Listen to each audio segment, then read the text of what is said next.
In November 2023, Canon started shipping the RF 24-105 f2.8, the very first lens to have the letter Z in the name, the first stills hybrid lens to provide quasi-parfocal zooming, the ability to zoom into a subject or an object without losing focus. And this won't be the only lens to offer this ability in 2024. So, how does it work? Well, Canon patent filing JP 2024-02-9121, filed on September the 9th, 2022, and published March the 22nd, 2024, that claims to solve the problem of providing a lens device that can reduce out-of-focus blur during zooming. Great, so how does the lens do this? How has Canon managed to solve this problem? Well, get ready for a little bit of machine-translated Japanese legalese. It's not the easiest to follow, but it's necessary to understand what Canon's thinking. And then, after I've got through this legalese, which will seem a little bit like mumbo-jumbo at first, I'll cover it off with 4 easy-to-understand points.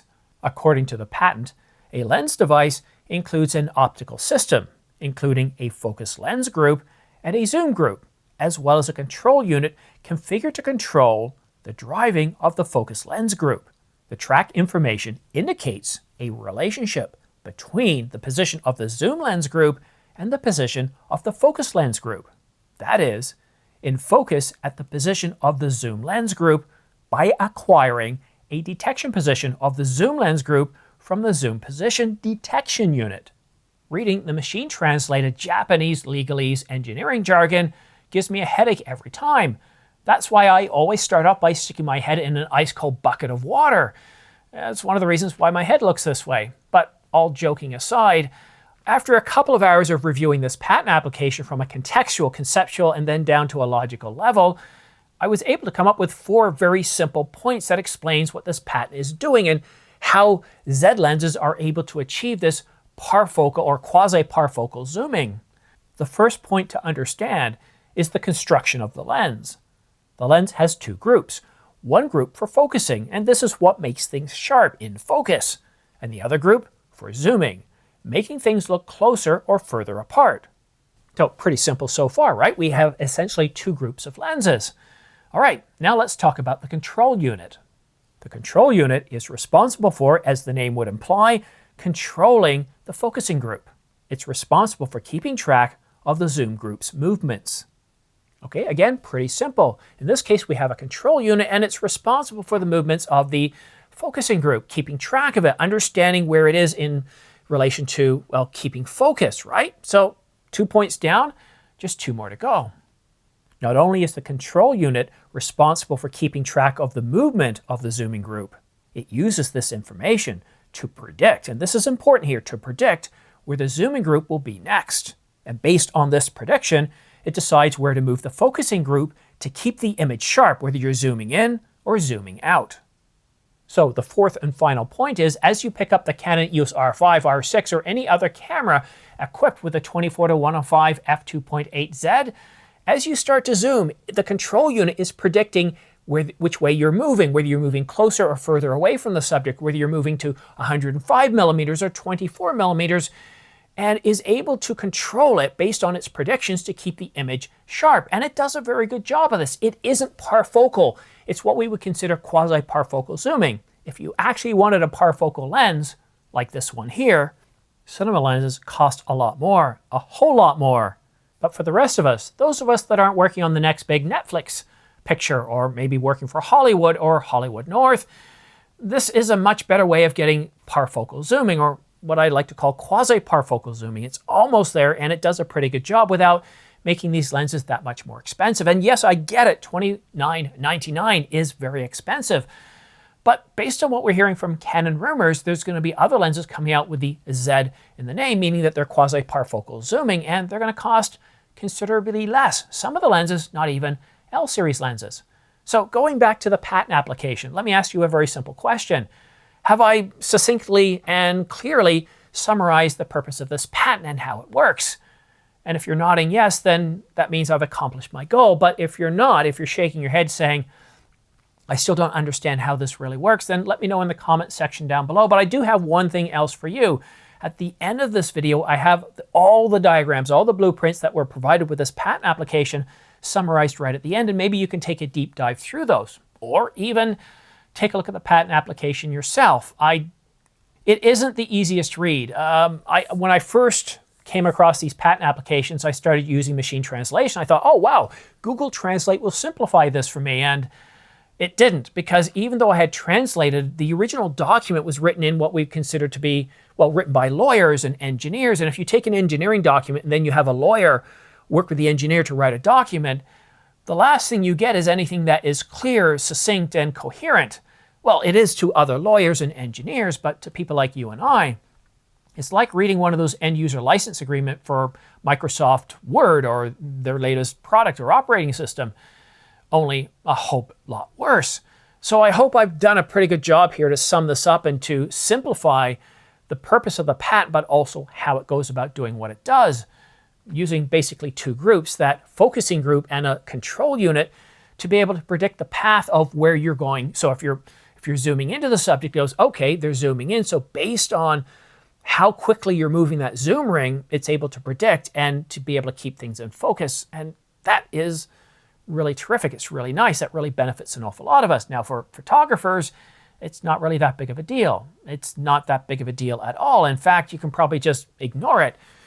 Although the 24-105 f2.8 L series USM lens is got to be one of those all-time lenses that you've been waiting for to be able to shoot events or weddings, where you can go to f2.8, giving you 24, 35, 50 millimeters, and then going up to 75 and even 80 or 105. It's a very versatile lens. But this video is all about how Canon was able to take a lens like the 24-105 and say, hey, let's think a little differently here. Let's not just put an aperture ring on this thing. Let's go ahead and give it quasi-parfocal zooming. And that's a really big deal. But before I close out the video, spring is here. The flowers are coming up. The grass is beginning to green a month earlier than any time that I recall in the past. The birds are back and waiting to get busy with starting a new family. The perfect opportunity to get out there with a super telephoto lens. Everything you see here was shot. Everything that you see here was shot on the Canon RF 100 to 500 millimeter last spring. But I'm hoping to get out there in the next few days with a Canon RF 200 to 800 millimeter. And as somebody that suffers from SAD, or seasonal affective disorder, something like that. Anyways, these long winters with very little sunlight, with lots of snow and cold, really get to me. And year after year, the longer that I stay here, the worse it seems to get. But the one thing that always gets me perked up is when, and I can see it right now, looking outside, blue skies, seeing the daffodils, the tulips coming up, hearing the birds. Oh, I had the window open last night, and yes, it was cold. It was around -2, but I had the window open for a little bit to get some fresh air, and I could hear the birds chirping. The environment is coming alive. The grass is greening.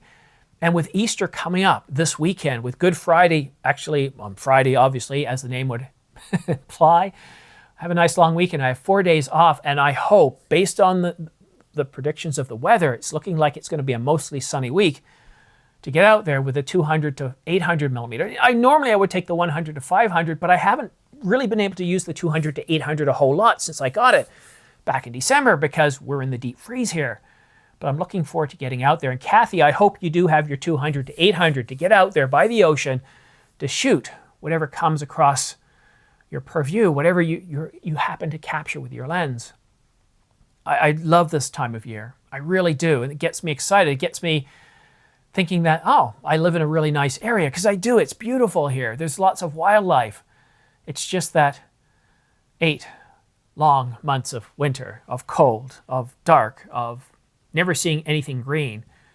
We do have some pines, we do have some evergreens here, but there's very few of them. So when the trees drop their leaves, it does become literally dark, but also dark and gray, and there's not a lot going on. You don't hear much wildlife. You might see the odd squirrel or even the odd raccoon, but most animals are hiding up and keeping warm. But now, life has returned, and I'm very happy about that. And as we move into April, which is just next week, I'm getting really excited about what we might see, not only from outside and the wildlife, but what Canon might release in terms of the Canon EOS R5 Mark II, perhaps the R1, what Nikon might release with the Nikon Z6 Mark III, what Panasonic is working on. The first half of 2024 isn't over yet. The first quarter is, but I'm happy. I'm looking forward to seeing what might come next. What might come next. I'm really looking forward to this. Let me know what you think in the comment section down below. Get out there, grab your camera, grab your lenses, and let's get out there. And unfortunately, you're not having sun like I am today, I hope you do get sun in the coming week. Thank you so much for watching. Thank you so much for tuning in. And a big thanks to everybody that has used my affiliate links in the past. These guys right here, because without you, well, I just wouldn't be shooting with lenses like the RF 100 to 500 millimeter or the recently acquired 200 to 800 millimeter. So thank you. Thank you very much.